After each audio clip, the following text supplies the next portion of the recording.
Hey y'all, welcome back to Unspoken Words from a Black Girl. It's your girl Melissa, and today we're going to be talking about why not being offended by disrespect causes you more harm than good. I'm sure many of us can name a situation or look back in the past where they've stayed in something way longer than they were supposed to.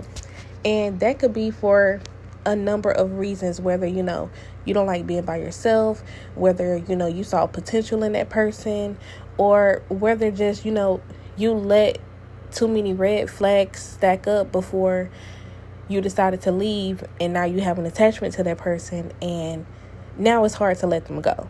As people, we really got to start living by our standards and by boundaries that we set. We didn't come up with these things for no reason. We didn't put these things in place for no reason. And you'll start to deal with a lot less issues once you stand firm on your boundaries. For example, let's talk about cheating, right? Let's just say your partner cheated on you and you stay. Why are you not offended that your partner cheated on you? Let's really look into the real issue. So the person, caught feelings for another person while y'all were in a relationship. They may possibly have knew it was wrong at that time, but they still continued to do it, which means they thought about it and they were okay with the consequences. They were okay with losing their relationship, and they were okay with losing you. Unfortunately, we do put our all into some things, and we don't get that back from our partner. And it's just that, unfortunately, in those moments, those are times where you have to drop everything and leave. Yes, it is easier said than done, but a lot of people learn based off your reactions to what they do. So let's just say, you found out they cheat, you stay. You get upset, you do the regular, why would you do that? You may think you want to leave, you may try to leave, but you let them convince you into staying. And what is that going to show them? What did that just show them? That they could do something that crosses a line. Yes, you'll get upset, but they could talk you out of it. You're going to stay. You're not going to do anything. So guess what that just told them? They could do something even bigger, and they got you in a place to where you won't leave them. They think it's sweet.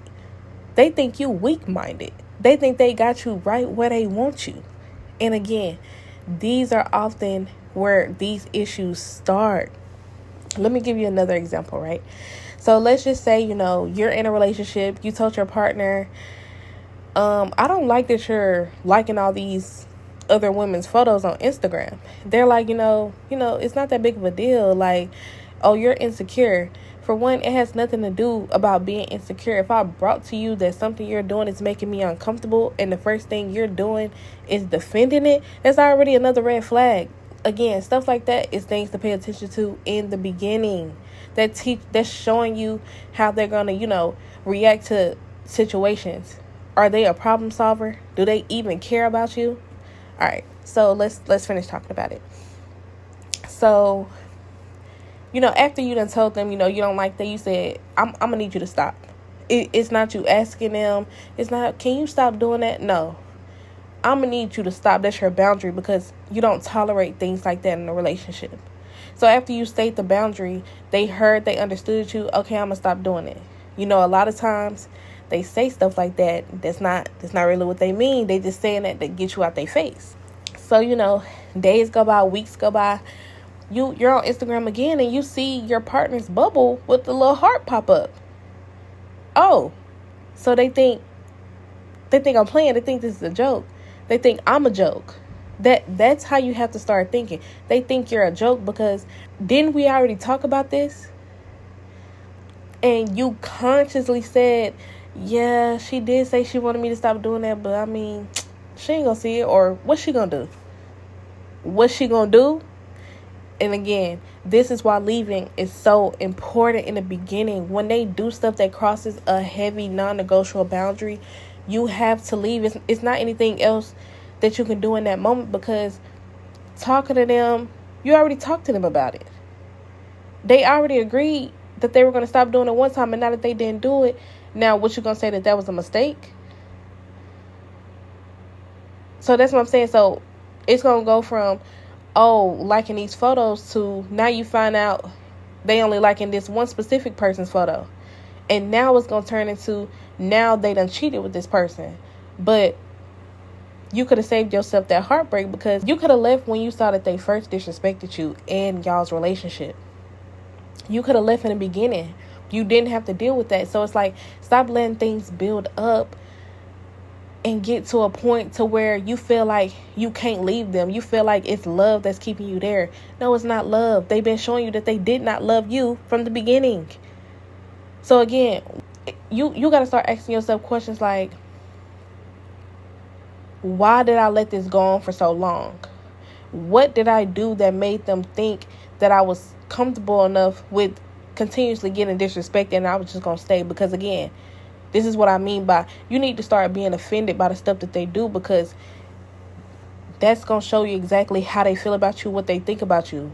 Again, to me, when people do something again after I done said I don't like that or I don't play games like that, a lot of people feel like they playing in my face, and that's something I don't play with. I will leave you where you at, and I promise you I won't even have another conversation about it. You'll just wake up and be blocked.